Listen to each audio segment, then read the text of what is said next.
When the silence is deafening. I remember my good friend and mentor Jeff Thompson talking about this when I used to travel down every month to Coventry to work and train with him. And it was quite profound when he said it, because I was doing it all the time. I still find myself doing this, and this is when I know that I have to go inside and see what the issues are. And what I mean by silence is deafening is when, I don't know if you've noticed, I certainly do, if you get into a car, the first thing you do is you put the radio on. There's background noise. The reason for that is your brain doesn't like to deal with the silence, because then when the silence, all the other stuff comes into your head, you know, all the thoughts, lots of information, you know, how your mind goes from one thing to the other. It's the same when I go in the kitchen, not as much now. Just go in the kitchen, first thing I did was put the radio on, put the TV on. And I was doing it subconsciously. I didn't even realise that. And even when the telly was on, I wasn't watching it. The whole reason I wasn't listening to the radio. It was the fact that I was blocking out the silence. Because when the silence is there, that's when the voices come. That sounds mad, doesn't it? It's not, you know, being schizophrenic and anything like that. And there's no disrespect to people who suffer that way. What I mean is that all those subpersonalities, all the shadows, all those stories start coming to your head, what you should be, shouldn't be doing. And these are the stories that define who you are. And because you don't want to deal with them, you push them away by drowning out the silence, by putting something meaningless on. So this is something I work with a lot. If I subconsciously feel like I've done it in the car and I don't really want to listen to the radio, but I put on because the silence is uncomfortable, then that's when I get this challenge why the silence is uncomfortable. What is coming through me? That subconscious, my brain or my ego doesn't want me to deal with, or I don't want to deal with, so the ego protects me from it. But that's not always a good thing. So for me, I want to know, what is the story? And I've had those times when I don't want to face things. And these kind of stories still come up. But I get to choose a different way of reacting to those stories now.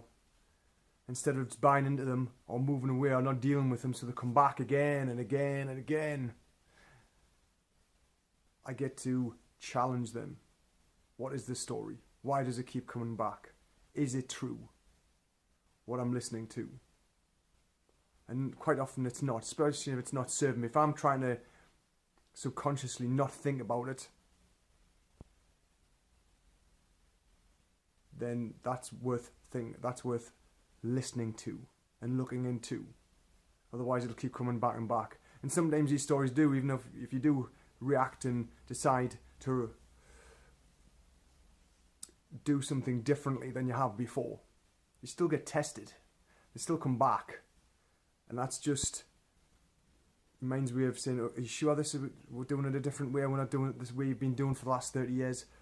Yes, I'm changing because it didn't serve me for those 30 years. And that's where I am.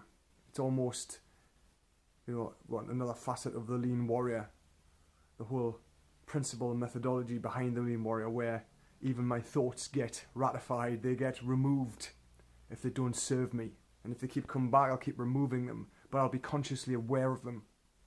And I'll not keep playing the same story of, you know, feeling sorry for myself or woe is me. Don't get us wrong, these stories keep coming up. And I get to choose whether I buy into them and go with the flow or choose a different path. But now I'm choosing a different path because the other paths don't serve me.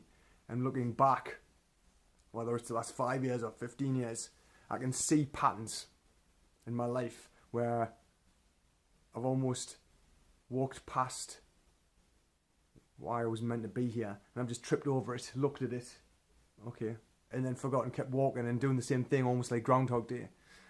And I'm not prepared to do that anymore. No matter how difficult it feels, it's only a feeling, and feelings come downstream from thoughts. So if it doesn't feel right, the thought that created that feeling was not right. It was wrong thought. Sounds crazy, doesn't it? So that makes me wonder, okay, what was the right thought? That doesn't serve me. That wasn't true. So what is true? What do I get to choose that brings me the life that I desire? And it's those thoughts that excite me now. Yes, I still get the feelings of fear. But now I'm challenging those feelings to see what's true. And little by little, day by day, my thought process about a lot of things is changing. I'm focusing on what I do want, not what I don't want. And I think that's the key. Remove the unhappiness. Find out what the unhappiness is. What thoughts are bringing this unhappiness back. And remove the thoughts. Change the thoughts to something that makes happiness at the forefront. One of my core values. What is that truth? Have the courage to look at it. To bring the happiness, that feeling from love that you want. And that's what I'm looking for every day. So, do you have deafness in the quiet? Is the quiet your quiet deafening? Is the silence deafening? Do you tune out because you don't want to face subconsciously or consciously? Let me know. I'll catch you tomorrow. Cheers. Bye.